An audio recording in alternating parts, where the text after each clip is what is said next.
milima ya Efraimu yalipomzidi machokozi ya Penina, tukatamaa. Alichochea kipawa chake, alichochea maombi, aliongeza kasi ya kumtafuta Mungu, akaumimina moyo wake kwa Baba sawa na kuugua kwake. Maandiko yanasema Ana aliomba kwa kuugua sawa na hitaji lake. Haleluya, haleluya. Wewe mwaminifu hata kufa. Baba anamwambia Joshua, usiogope, amini tu, utauona utukufu wake. Tunakwenda kuvuka mto Jordan. Tunakwenda kuvuka mto Jordan. Baba anakwenda kukupamba kwa ahadi zake. Baba anakwenda kukupamba kwa uaminifu wake. Sisemi tu, nasema ya unabii, ya sauti ya Roho Mtakatifu. Shetani tayari amepondwa kichwa, amejisalimisha. Shetani amejisalimisha wana wa Mungu. Ndio maana mwaka uliopita Baba kwenye mioyo yetu alimimina sauti ya maombi. Tuliomba bila kukoma, tulilia, tukagaragara machoni pa Baba. Tazama, 26 huu ni mwaka wa mavuno.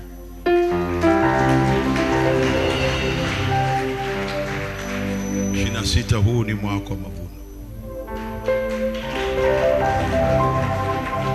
Lile jangwa ambalo umeliona kwa mwaka wote wa 25, tazama linakwenda kubadilika kuwa ziwa la maji.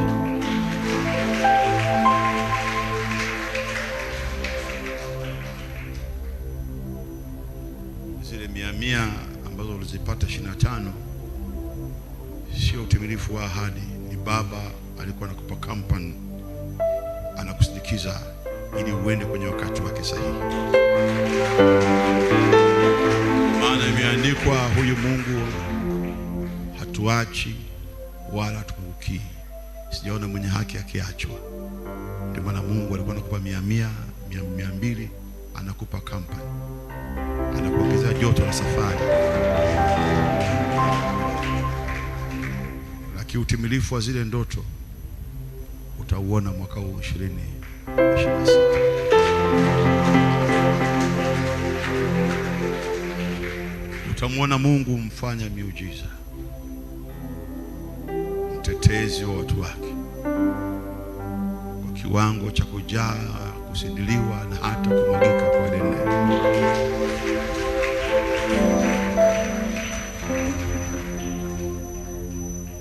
Mambo ambayo yatawashangaisha wengi sana, ambayo Baba anakwenda kuyatenda kwenye familia hii.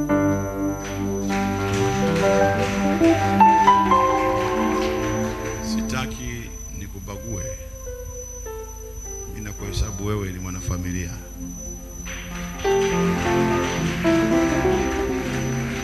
Wewe sio mpita njia, wewe sio mpita njia. Wewe ni mwanafamilia. Unastahili kuwa sehemu ya hii neema na hii baraka.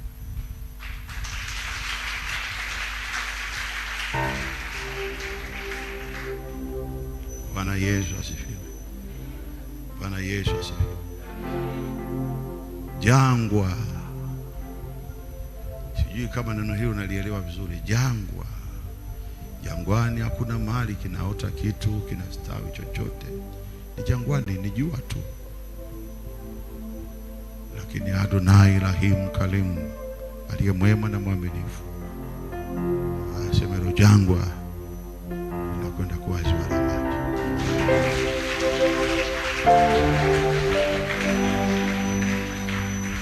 Hilo jangwa linakwenda kuwa ziwa la maji.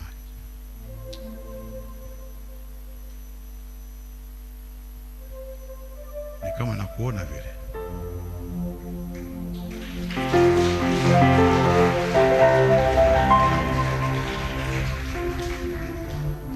Kama nakuona vile ambao utakuwa 26 hii.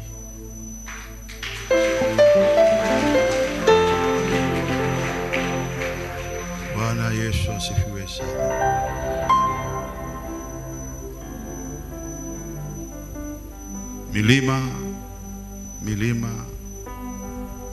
Milima inashushwa.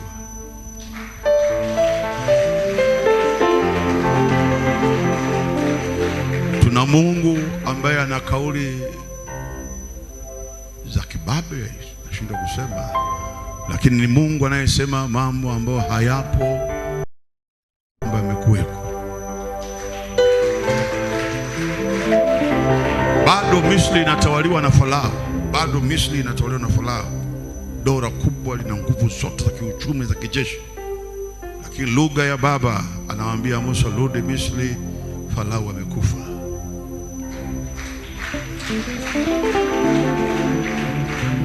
Kwa macho ya nyama Farao yupo anatawala. Katika ulimwengu wa roho Farao amekufa, rudi Misri.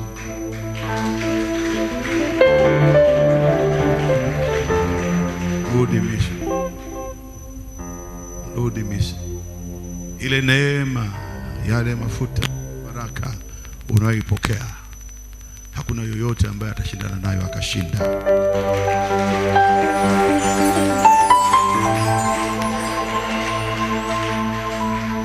Ni Zaburi 125. Daudi anasema, tazama utastawi kama mtende wa jangwani, kama mwerezi wa Lebanon. Utastawi kama mtende wa jangwani, kama mwerezi wa Lebanon, maana utapandwa nywani mwa Bwana, utazaa matunda hata uzee wako, na kamwe nguvu zako hazitapungua. Zaburi 125.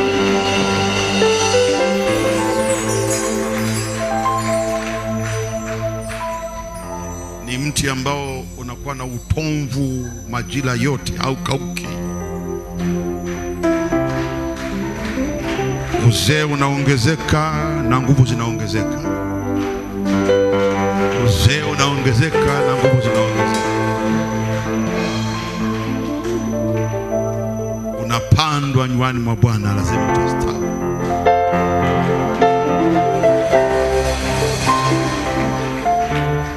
Bwana Yesu asifiwe. 2026. Katika eneo hilo shetani amejisalimisha, amekubali aishe.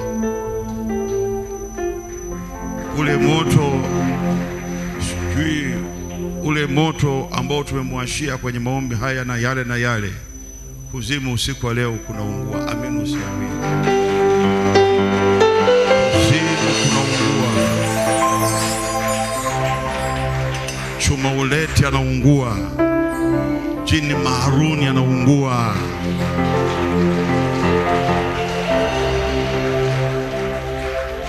Wale wote ambao wanasababisha misukosuko ya kiuchumi, sio kwako, duniani, usiku huu wanaungua moto, wanaungua moto.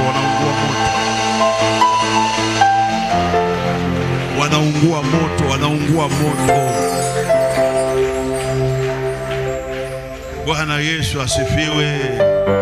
Yale mashetani ya ajali barabarani, yale mashetani ya magonjwa, maana sio kila magonjwa ni ugonjwa huu wa mwili, yako magonjwa ya uchawi. Hayo maroho, hizo roho zinaungua moto.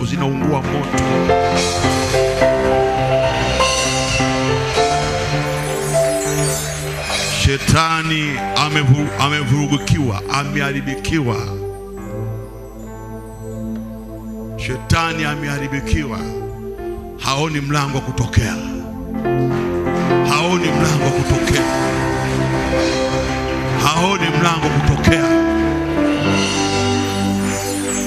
Baba anamwambia Ezekia, kitabu cha Ezekia mlango wa 6, Ezekia, tabiri juu ya milima hii. Sauti ya mtu mwenye imani hata miti huwa inasikia. Biblia inasema miti huwa inasikia sauti ya mtu mwenye imani. Hata wanafunzi wakamwambia Yesu, tazama mti ulio urani umekauka. Yesu alijua mtu unasikia, akaambia mti, wewe bwana mti, umekosa matunda, kuanzia leo hautazaa matunda tena. Mti ukasikia, mti ukasikia, mti ukasikia, mti ukasikia, mti ukasikia, mti ukasikia.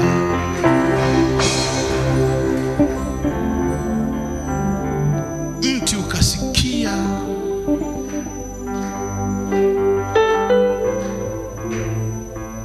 Kuanzia leo mti, wewe mtu yoyote asile matunda tena. Kwa nini mtu ulisikia? Yesu aliamini unasikia, ndio maana akasema unasikia. Ilikuwa ni sayansi ya Yesu moyoni mwake. Yo yo yo yo yo.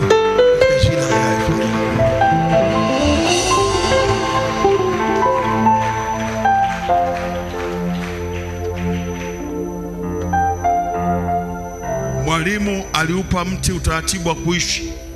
Mwalimu akasema, Joshua akasema, jua uliumbwa na Mungu, na Mungu ndio amenituma niipige Gideon na Hai. Simama.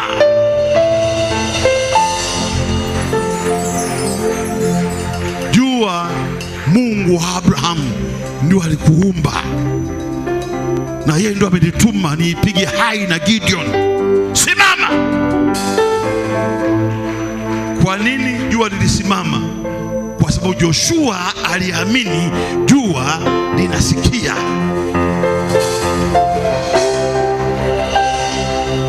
Jua lilisimama, na sio kusimama tu. Joshua alikwenda mbali zaidi, akalipa na mwelekeo mahali pa kusimama. Simama kwenye milima Gideon, na mwezi kadhalika, na wewe mwezi simama kwenye bonde la Arion.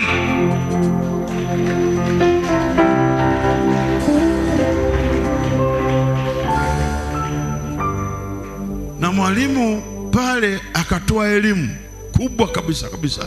Baada ya kuona wanafunzi wameamaka, wameshangaa, mti ambao umeurani jana kweli umekauka, mwalimu akatoa somo fupi lakini lenye nguvu. Akasema, yoyote mtakayoyasema hali mnaamini kwamba mnachokisema kinatokea, kitatokea, kitatokea, kitatokea, kitatokea, kitatokea.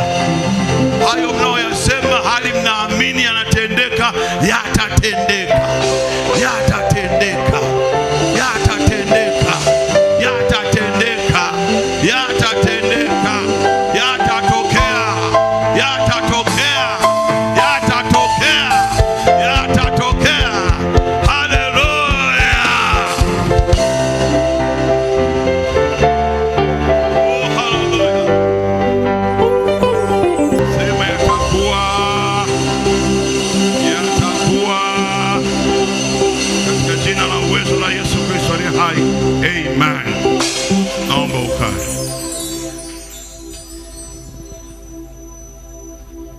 Yoyote mnaoyasema hali mnaamini kwamba hayo mnayoyasema yanatendeka, hali mnaamini kwamba mnayoyasema yanakuwa, basi mwalimu anasema yatakuwa.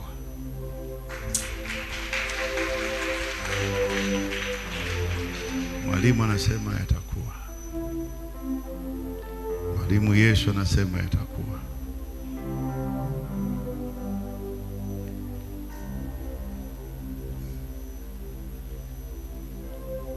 Baba anaambia Ezekia, zungumza na milima na madhabahu ambao zipo kwenye milima. Sema Ezekia, tabiria miti. Anasema miti, tabiria miti, tabiria mawe. Ezekia, wacha mifupa. Mifupa ni 36, lakini 6 aliambiwa milima. Zungumza juu ya milima, tabiria milima.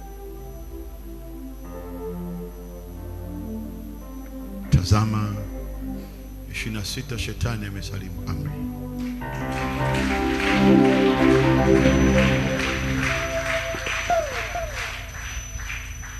Si kwamba vita vitakuwepo. Shetani huwa kata tamaa, lakini inabidi aende ajipange upya. Kwa mwendo huu amesalimu amri.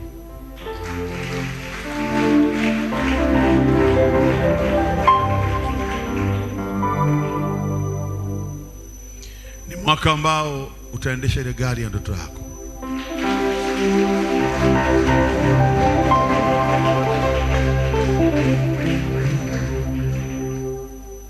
Utaendesha gari ya ndoto yako. Najua sio wote, wengine wana ndoto ya kuwa na gari. Wala sio dhambi. Kila mtu ana kitu anachokipenda. Lakini nizungumzie gari, wale wenye gari. Utaendesha gari ya ndoto yako.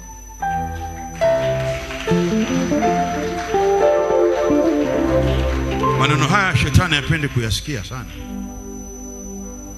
kwa maana nafikiri sisi ni wadwanzi. Hata anatuelekeza kusema shetani ananiambia mzopoko kuhubiri dhambi, usizungumzie habari za magari. Mimi sio mdwanzi mheshimiwa. Mzopoko kuhubiri kemea dhambi, usizungumzie habari ya magari sio na nini. Mimi sio mdwanzi bwana. Mimi sio mdwanzi mheshimiwa.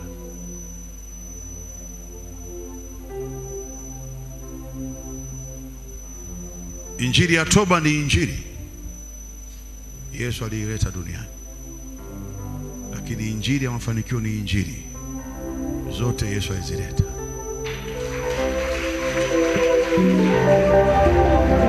Hakuna injili inayozidi injili nyingine.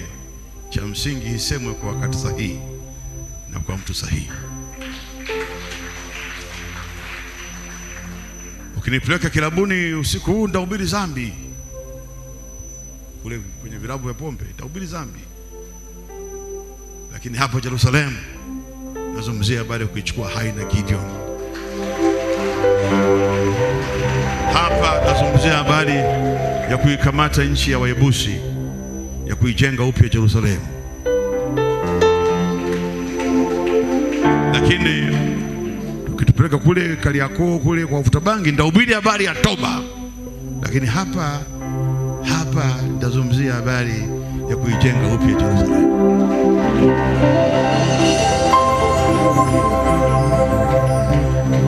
Kama ambao unahitaji watu watubu, kadhalika unahitaji watu wajenge nyumba nzuri. Ni mwaka ambao utashika simu ya ndoto yako, simu ya ndoto yako.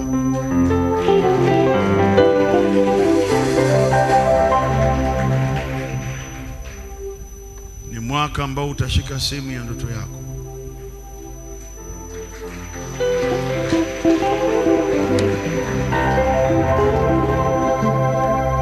Ni mwaka ambao utashika simu ya ndoto yako.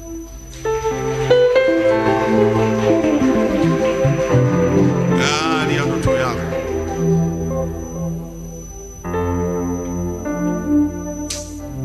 Katika jina la uwezo la Yesu Kristo aliye hai.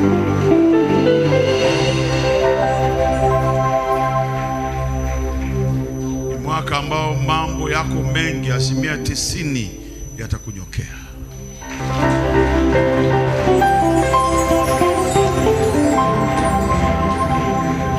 Asilimia 90 yatakunyokea, na mengine yatakuijilia kwa kuamuliwa na Baba, na mengine yatakuijilia kwa kuamuliwa na Baba.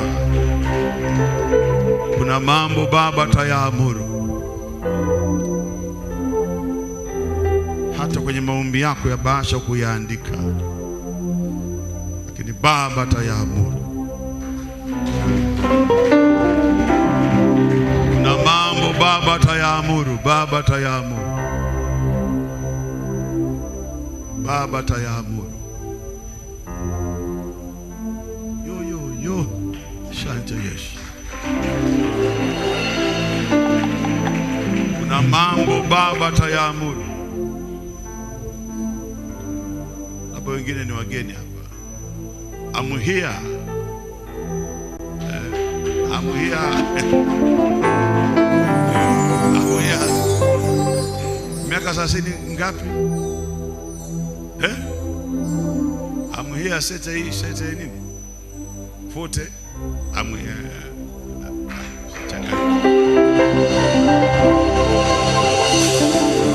Kwa hiyo miaka ya kuwa na mashaka na wewe Mungu wangu nilishaipita miaka mingi.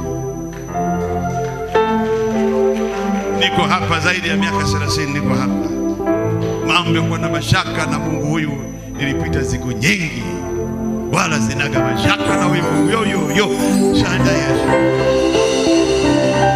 Wala sinaga mashaka na wewe Baba wa mbinguni. Nilikuwa namuonea mashaka zamani, hivi ni kweli? Au sauti yangu? Huyu ni Mungu au si Mungu? Au sauti yangu? Hata kitu kilichokalia hapo nilikiona miaka 30 iliyopita. Hata maiki ndio, hata hizi speaker hizi niliziona miaka zaidi ya 25 iliyopita. Hata hizi TV masatellite ya nilionaga siku nyingi. Na bahati mzao pako mwamina kirehele siku yaacha moyoni nikayasema, nikamwambia nyua pendwa, miaka inakuja mzao pako ili kanisa litajaa speaker. Tutahubiri kwenye TV. Wakati huo hata uwezo wa kununua maiki hatuna. Hata leo ukiwa nayo kali yako wala Sabra Avenue, labda uende Nairobi au agizo kutoka Norway au Marekani. Mimi naongelea habari ya speaker na Loi inasema ndani, inasema TV, inasema speaker, inasema mambo mbalimbali, inasema. Ndio maana Paulo mtume anasema siku ya asi yale maono. Ndio maana Petro mtume pia na kadhalika naye anasema nitaachaje kuyasema mambo niliyoyaona na kuyashuhudia. Ndio maana ule wimbo naupenda sana. Si mara ya kwanza kunitoa katika magumu, nina ushuhuda, si mara moja, wewe ni mwaminifu. Nina ushuhuda zaidi ya moja, wewe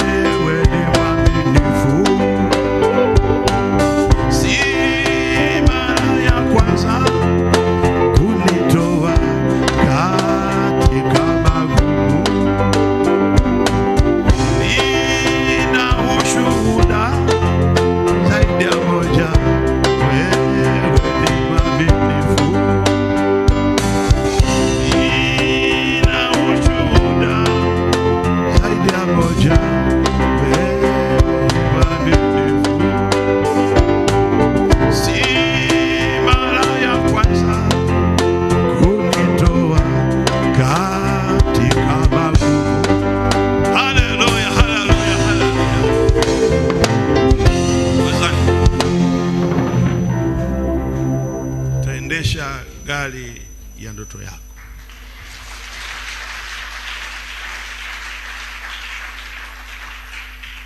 Zitakuja dola za Amerika.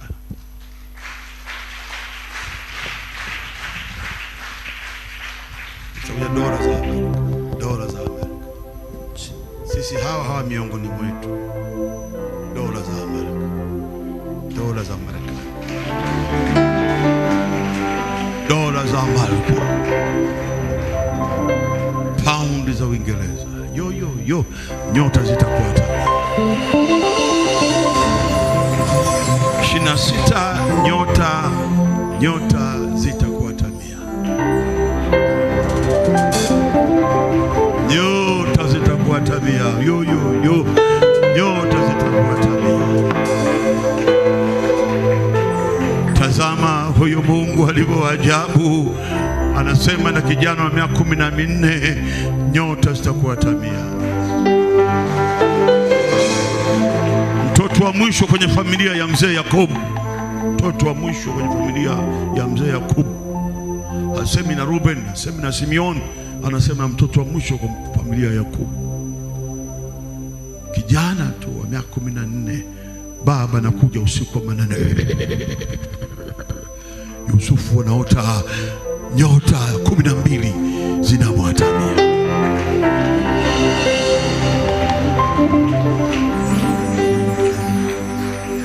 Hakuna mfanano wa mazingira.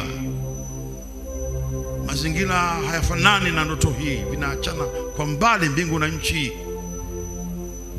Hata Yakobo anashangaa, Yusufu anashangaa, anasimulia familia yake, leo nimeota nyota zimeniatamia.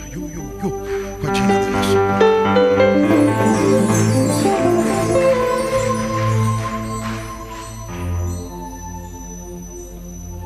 Kwa maana huyu Mungu anakwenda kuwa nyota yako ya asubuhi.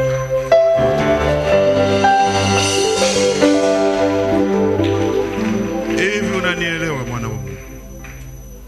Shika sana ulicho nacho.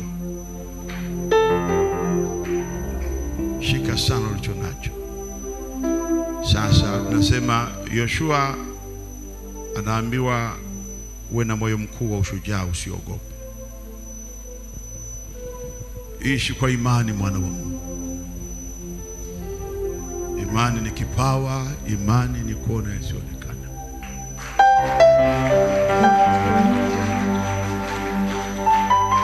Ishi kwa imani. Ishi kwa imani. Na mimi mchungaji wako na kusindikiza nikikuombea.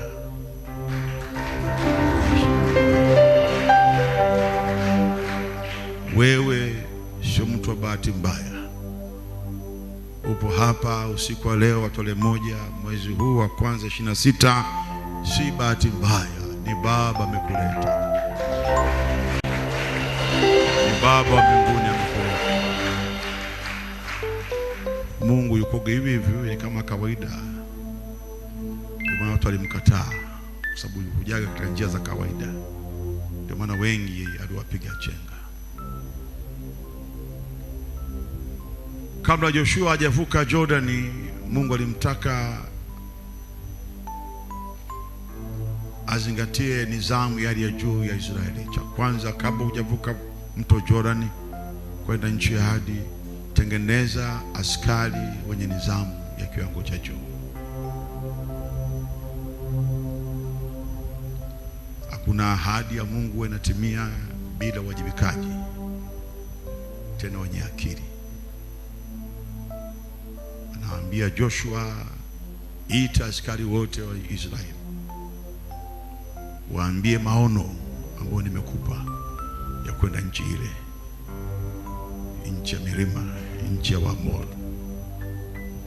Joshua kaita wazee, wakuu wote wa vyombo vya ulinzi wa nchi yao, akawaeleza mpango wa Mungu.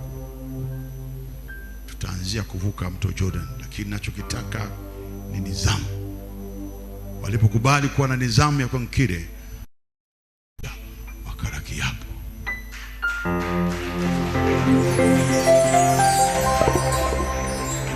Sita, nakupa shauri, usiokote tu watu barabarani.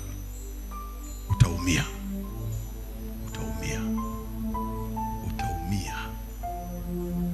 Hayo nayasema hapa, wewe utakuwa sehemu ya haya. Usiokote tu watu barabarani. Katika mambo muhimu na mazito ya msingi yenye kesho yako, usiokote watu tu barabarani. Ni mwiko. Haipo katika Biblia. Haipo katika Biblia. Paulo mtume anamwandaa Timotheo kwa kiongozi. Baadhi ya mambo muhimu aliyomshauri kwa umakini, alimwambia usiwawekee watu mikono kwa haraka, usiokote watu barabarani, na kuwafanya kwa sehemu ya maono yako na maisha yako na mpango yako. Dadangu Mary wa Kigamboni, unanielewa, mstaafu NBC. I'm not this is one the many people in the barabarani.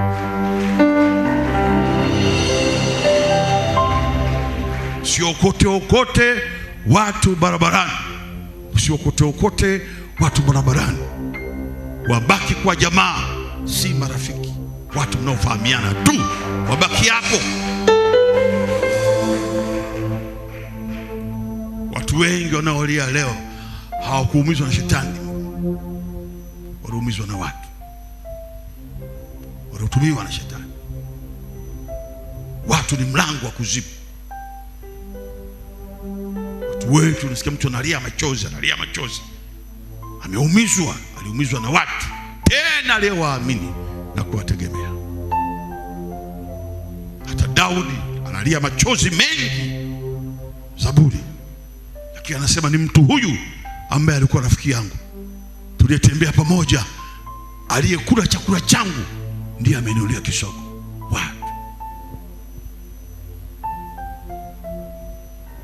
Kama Yoshua katika mkakati wa kuvuka Jordan, kabla hawajaenda nchi ya ahadi, aliwapa semina elekezi, ngurudoto semina elekezi. Afaka walipokubaliana akawaapisha, na wenyewe wakasema atakaye kiuka maazimio haya pamoja. Soma kitabu cha Joshua mlango wa 1 mpaka 3. Atakayeepuka maneno haya, kufa, hukumu yake itakuwa ni kufa na afi. Lakini na wao hawakumwacha Joshua, wakasema wewe simama kwenye zamu yako, mlingane Bwana Mungu wako, na sisi tutakutii. Makubaliano yetu ni wewe kumlingana Bwana Mungu wako. Tukikuona hivi, tukuone unajaa machoni, tuone utukufu wa Mungu, tuone tutazungumza na mtu wa Mungu. Tukiona hayo tu, hichi kiapo chetu tutakitekeleza.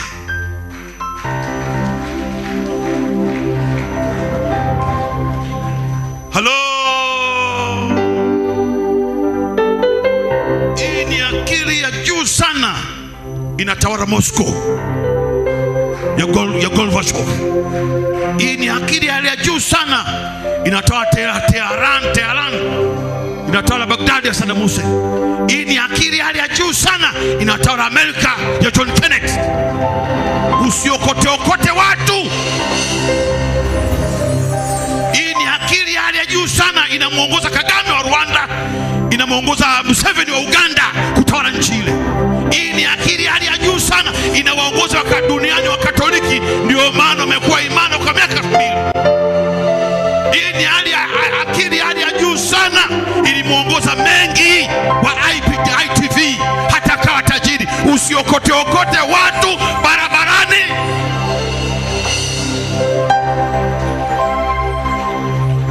Usidhani ni ulokole tu. Biblia ni kitabu stahiki sana, kimeshinda dunia. Hujakisoma tu vizuri, unakimbilia unabii wa watu washenzi hawa, unaacha maandiko matakatifu, unachuja mbu na meza kambia.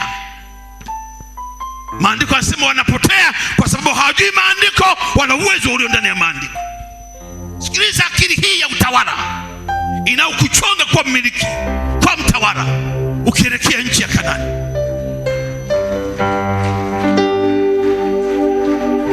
Watu wangu wanaangamizwa kwa kukosa maarifa. Sio kote watu barabarani. Mara kaza wa kaza bila inatuongoza hivi. Na wewe ni shahidi. Watu waliokuumiza wengi hawatoki kaskazini, ni wa miongoni mwenu, ni uliowakaribisha, uliowapa mkono wa shirika. Kwa nini? Wakati unawakaribisha hukuzingatia maelekezo ya Baba. Ama ukule ukuwa ujui. Hasa kama ulikuwa ujui, anza kujua kuanzia leo, na Mungu akusaidie.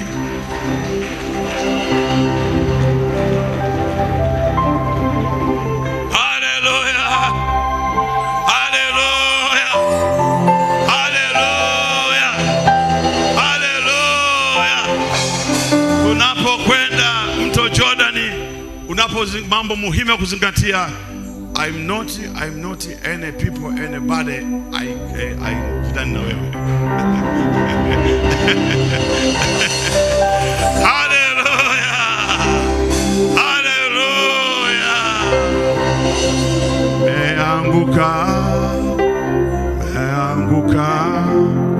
Mungu ni mmoja. Naanguka. Nasujudu. Mungu ni mmoja. Ayawe.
La pili la kuchukua,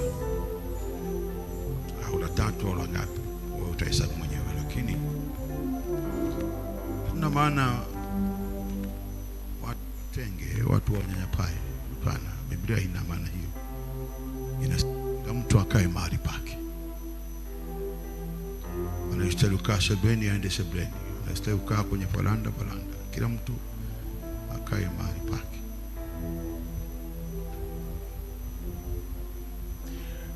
Na kuweka mbali ili makusudi ya Mungu yapate kutimia, hilo tu. Lakini nakupenda sana, lakini nitimize majukumu yangu ya talanta ambayo Mungu amenipa. Namwambia mtu huyo na kuomba kaa mbali. Hata kama utasema kwa maneno, nasema kwa vitendo. Sio basi kupendi watu, nimetumwa niwapende watu kama ninavyojipenda. Hilo ni shauri lingine. Maana sivyo wewe nikukaribisha, mimi sitafika nakoenda, nawe hautafika. Kwa maana kupenda, siwezi kumchukia mtu aliyeumbwa kwa mfano wa Mungu. Hilo sina nia mbaya na wewe. Maana katika Biblia, ili Paulo afanye kazi vizuri kinagaubaga, ilibidi atengane na Barnaba. Ili amani iwepo kati ya Lutu na Ibrahimu, ilibidi watengane. Wangeenda kukaa pamoja, amani singekuwepo. Ilibidi mwingine aende kaskazini, mwingine kusini, ili amani iwepo. Na kama tulikuwa pamoja, basi muda ukaa mimi nawe pamoja umekwisha. Ulikuja kwa ajili ya wakati maalum. Masigano ambayo nayaona yanaashiria wazi muda ukaa mimi na wewe pamoja umekwisha.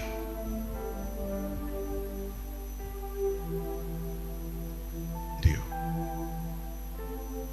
Lakini nachokuomba hayo, ombe mke wako au mume wako. Hilo shauri lingine.